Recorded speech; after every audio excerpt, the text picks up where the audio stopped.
Vous êtes sur Radio Prague International, à l'écoute du programme francophone diffusé depuis la capitale tchèque.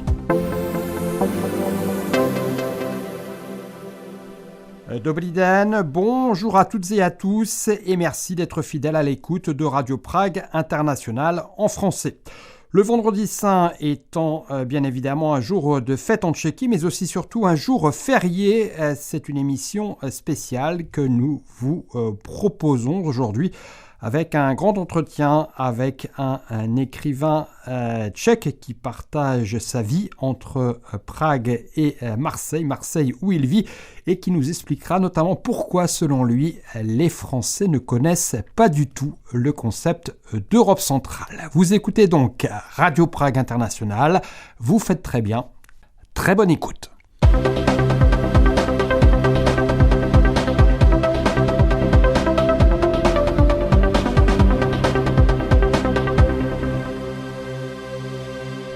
L'écrivain František Kalanda a de multiples cordes à son arc littéraire. La sortie à l'automne dernier de son dernier polar historique, situé dans la Bohème médiévale, et sa nomination dans la liste élargie du prix Magnesia Litera était l'occasion de rencontrer l'écrivain et éditeur qui partage sa vie entre Marseille et Prague, Marseille où il vit. L'écrivain František Kalanda répond aux questions d'Anna Kubishta. František Kalanda, bonjour. Bonjour.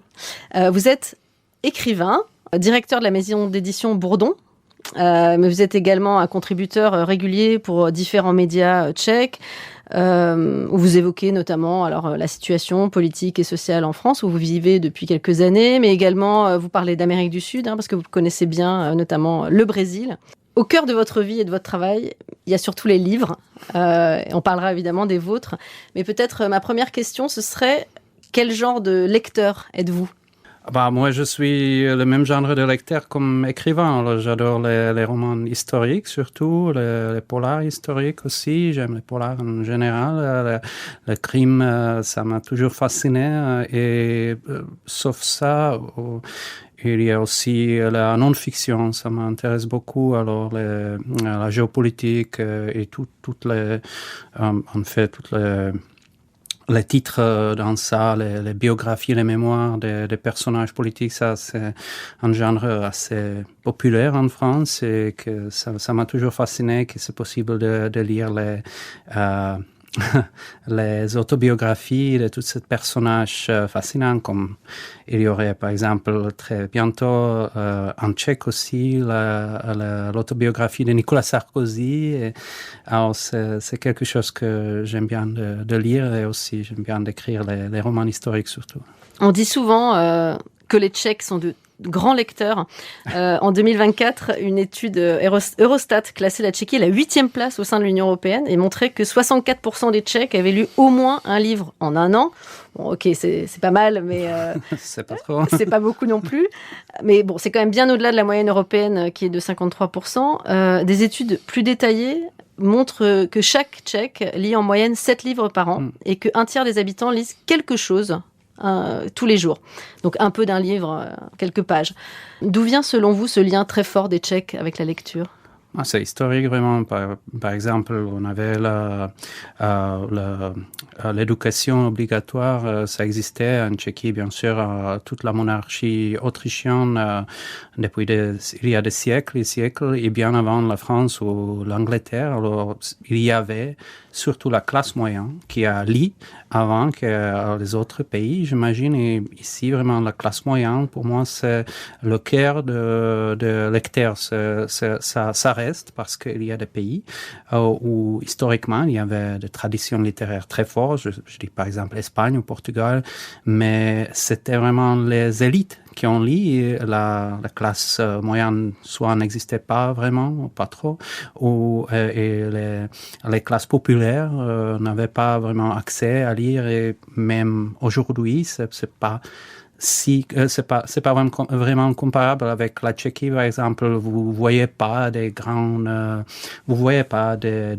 bibliothèques ou des libraires dans dans les petites villes comme ici à Tchéquie où il y a des bibliothèques et des libraires partout, vraiment ça existe partout dans toutes les petites villes, dans les villages, c'est quelque chose d'extraordinaire. On parle souvent justement de ce réseau très dense en fait de bibliothèques en Tchéquie. Et je crois que c'est quelque chose qui est vraiment extraordinaire et qui surprend souvent les étrangers quand ils viennent à la Tchéquie. Et aussi moi comme un écrivain assez actif, je vois comment les bibliothèques, même dans ces petites villes ou petits villages, ils essayent vraiment de communiquer avec des auteurs, de faire invitations, écrivant, des rencontres, de faire des rencontres. C'est quelque chose que je crois c'est la base de notre culture de la lecture. Et comme éditeur, vous-même, c'est quelque chose que vous observez finalement? Bien sûr, mais je dois aussi dire honnêtement qu'on observe récemment un déclin, surtout parmi les gens, les jeunes gens, oui, les jeunes gens, et surtout aussi on observe une détérioration un peu de qualité des livres que la plupart des gens lisent. Alors il y a une énorme croissance de lecture de romantasy, par exemple, de genre un peu spécifique, mais pas vraiment une grande littérature comme peut-être avant. Alors ça, c'est quelque chose que j'observe même comme éditeur.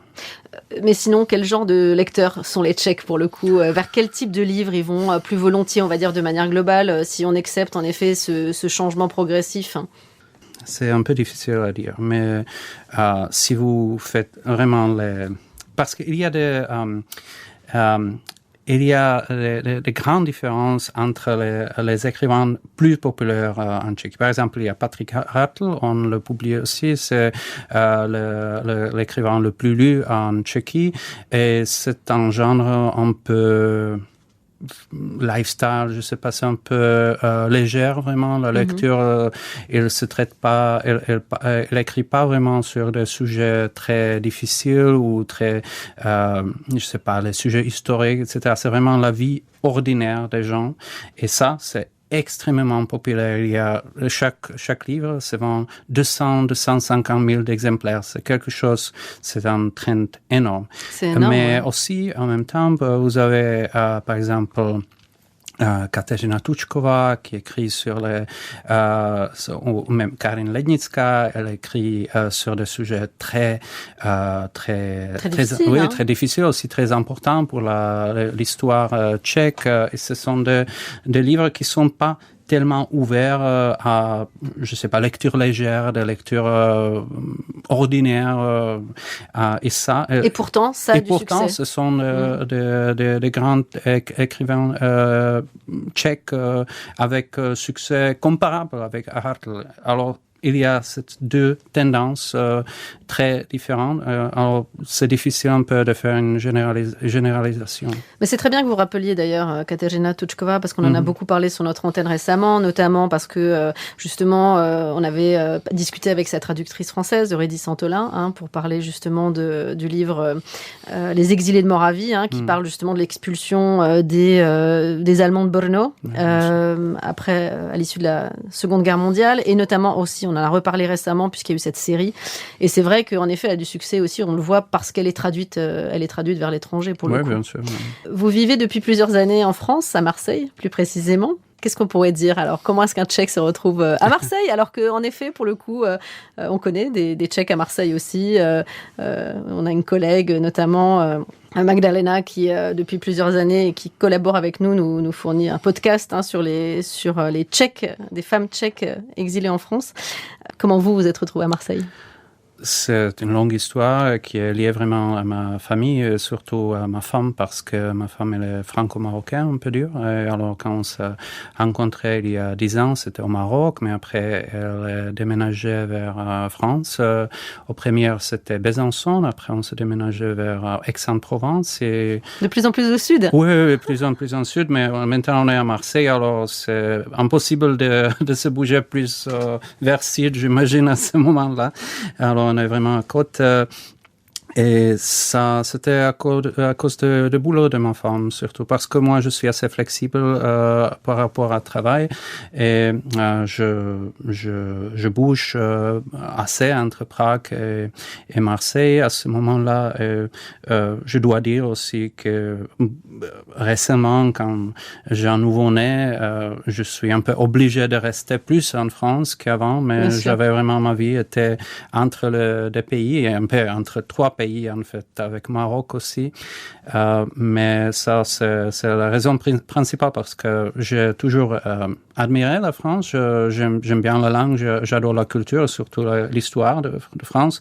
Mais mon cœur est un peu plus proche à Bretagne, par exemple, à Nord, quand on était à Franche-Comté, j'ai vraiment aimé beaucoup cette région-là. Et le Sud, c'est trop chaud pour moi, personnellement. Mais ma femme, comme elle est marocaine d'origine, ça lui convient explique, mieux. Oui, ça lui convient beaucoup plus que la Prague, par exemple. Est-ce que vous discutez de littérature tchèque avec vos amis français? Oui, bien sûr, on discute assez, et aussi parce que on travaille dans mon maison d'édition, on travaille beaucoup avec des éditeurs français aussi. On essaye de faire les traductions des auteurs tchèques et on traduit les écrivains français, bien sûr, vers tchèque. Et on parle sur la littérature française, sur la littérature tchèque, sur les tendances globales. Il connaît beaucoup de gens, en fait, surtout de l'histoire tchèque, comme Karel Čapek. Il connaît bien sûr Milan Kundera. C'est encore un personnage hyper connu en France, ça reste. Et il y a même des auteurs un peu franco-tchèques, comme Gilles Kepel, qu'on avait ici, d'origine moitié tchèque, moitié français. Et son père était tchèque, un diplomate tchèque. Traducteur de Ravel, d'ailleurs. Ah oui, bien sûr. Il est lui-même traducteur de Ravel. Alors, il y a beaucoup de liens, beaucoup de connexions entre les deux cultures, les pays. Quels écrivains français vous avez édités, justement? Récemment, c'est un peu écrivain franco-italien, c'est Giuliano da Empoli. Bien sûr. Il écrit en français, mais il est italien d'origine. Après, on avait Gilles Kepel, que j'ai déjà mentionné. Laura Poggioli, qui est aussi franco-italienne, mais elle écrit en français. Et je me souviens... il y avait ce titre très intéressant, l'écrivain... Elle est connue sur le nom Livier Oemel, mais c'est pas du tout son nom, son vrai nom, c'est un peu mystérieux, parce qu'on sait, même on ne sait pas vraiment qui elle est, mais on sait qu'elle est une personnage de la littérature française très connue, mais elle écrit sur ce nom fictif. Alors elle a publié un livre très intéressant qui s'appelle... qu'on s'appelle La Sacrifice de Roi, sur Bobby Fischer, la vie de cette joueur d'échecs. Joueur d'échecs hyper connu. Alors, on publiait même 3-4 livres, traductions de français chaque année. C'est pas mal. Alors, souvent dans les librairies françaises, on trouve la littérature tchèque au rayon Europe de l'Est, c'est ça l'intitulé.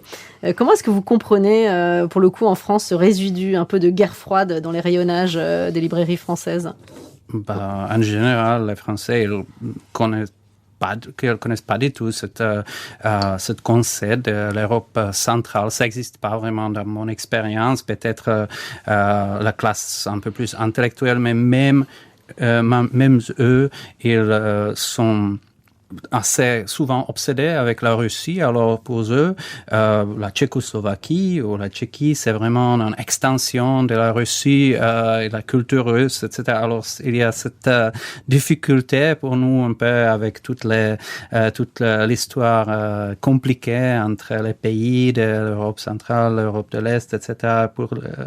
pour les expliquer les différences, mais on est vraiment en général situé dans cet contexte, même avec la mafia et tout, par exemple. J'ai découvert assez récemment que la plupart des Kalachnikov qui sont utilisés par les gangs de drogue, par les mafias, les narcotrafiquants, ils viennent de Tchéquie. Et bien sûr, il y avait beaucoup des articles dans les médias français, beaucoup de discussions, et bien sûr, ça renforce encore les stéréotypes, les clichés. Alors, c'est difficile de combattre, vraiment. C'est quelque chose d'ailleurs que Milan Kundera lui-même s'érigeait contre ça, justement, dans son fameux texte où il parlait justement du problème des petites nations et de cette question d'Europe de l'Est, d'Europe centrale. Mais on revient à vous. Vous avez à votre actif une bonne dizaine de livres déjà, et notamment donc ces polars médiévaux.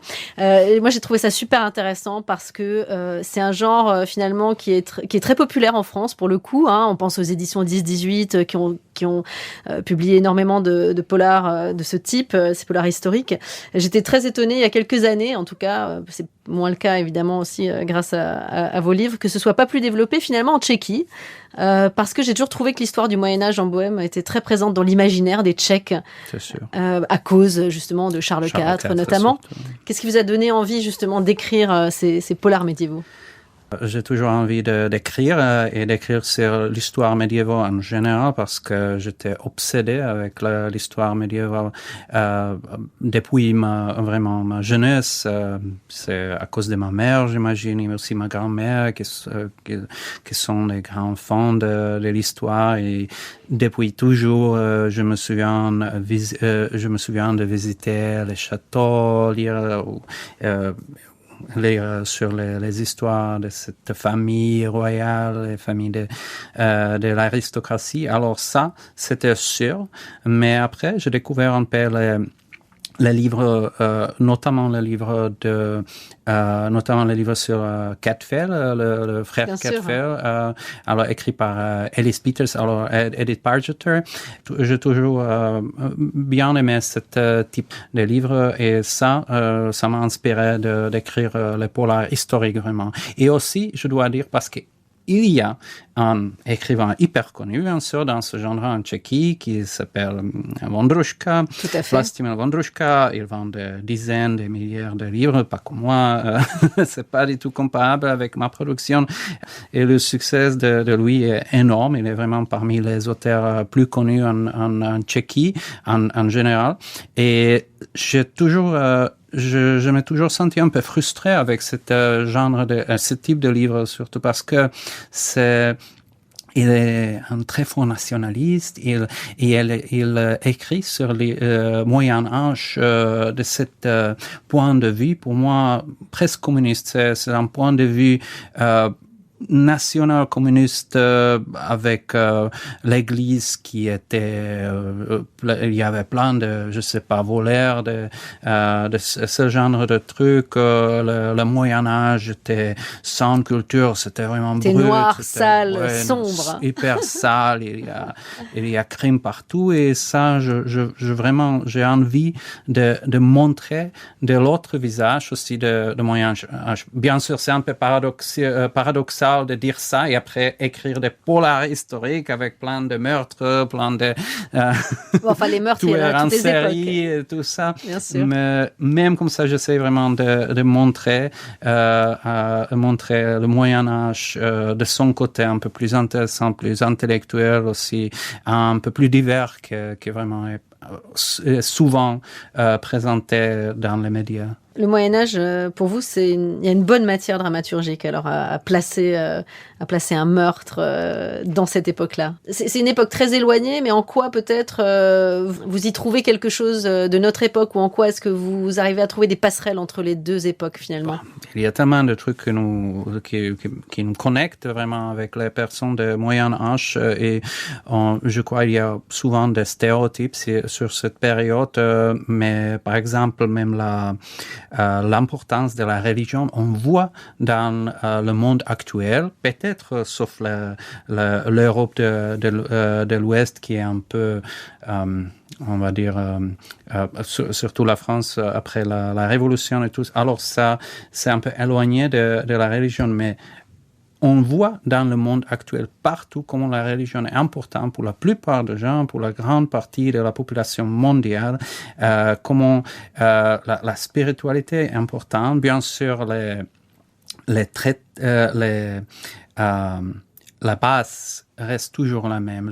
L'homme reste l'homme, il n'y a pas tellement de différence, mais après il y a des concepts bien sûr qui fait différence entre les gens aujourd'hui, les gens de cette période-là, comme par exemple l'honneur, le sens de l'honneur, le sens de l'honneur, conception de l'honneur, oui. Incroyablement important dans cette période-là. Ça me fascine aussi parce que ça reste toujours le cas dans beaucoup de cultures, oui, bien sûr. Beaucoup de cultures, la culture arabe par exemple que je connais bien grâce à ma femme, mais les Iraniens on le voit aujourd'hui même avec la guerre et comment ça se...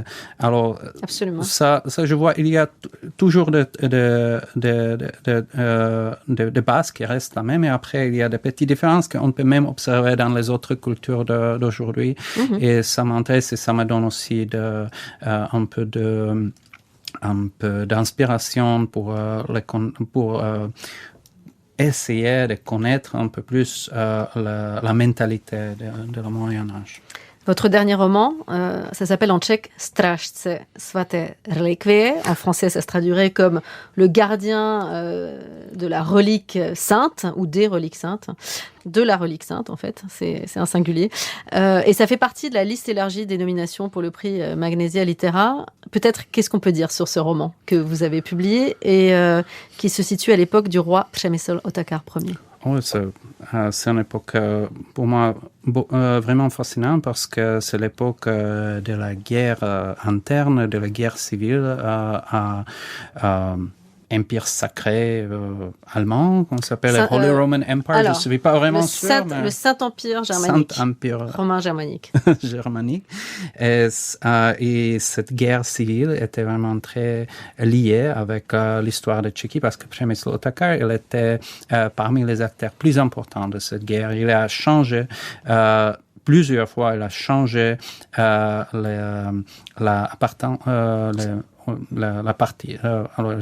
son appartenance. Oui, son appartenance. Alors, une fois, elle était avec un prétendeur et avec de l'autre après, surtout à cause de son mariage. Alors, ça compliquait le truc parce qu'elle était un peu bigamique. Mais cette livre-là est un peu une continuation du premier livre qui s'appelle Rytíř zeleného kříže, alors je sais pas, chevalier de la Croix Verte, merci. Et alors ça, c'est un nouveau investigation de cette deux détectifs médiévaux qui sont de l'ordre de Saint-Lazare, un ordre chevalier beaucoup moins connu que les Templiers ou les chevaliers de Saint-Jean, mais qui est beaucoup spécifique parce que c'est un ordre médiéval ils s'occupaient de lépreux, mais ils ont été souvent aussi lépreux eux-mêmes. Et ils ont même ils ont même participé dans les batailles à l'Est, pendant les croisades, etc. Alors, c'est un ordre hyper intéressant. Alors, c'est la deuxième partie, vraiment, une nouvelle investigation sur la relique qui était volée de la cour de Přemysl Otakar. Et c'est lié avec cette histoire un peu plus grande de guerre civile dans l'Empire romain, Saint-Empire romain. Romain. Vous êtes éditeur, vous êtes écrivain, vous êtes traducteur et vous êtes aussi nouvellement papa. Où est-ce que vous trouvez le temps de faire tout ça? C'est difficile de trouver le temps. Heureusement, ma femme, elle travaille pas à ce moment-là, alors ça aide un peu. Alors on peut vraiment faire notre obligation ensemble. Et mais je ne peux pas imaginer comment je pourrais faire le truc que je fais, le travail, et être papa si elle travaille pas. Alors ça va être une grande question pour l'avenir. Qu'est-ce qu'on va faire ensemble? Mais même comme ça, j'essaie d'équilibrer un peu entre les deux, entre le travail et entre mes obligations parentales. Et c'est toujours ça change même chaque jour. C'est vraiment quelque chose qui est hyper fluide, et on va voir comment ça va continuer quand ma fille devient plus grande. Je sais pas, j'espère qu'on va réussir. Mais... Trouver un équilibre. Oui. Merci beaucoup, František Kalenda. Merci.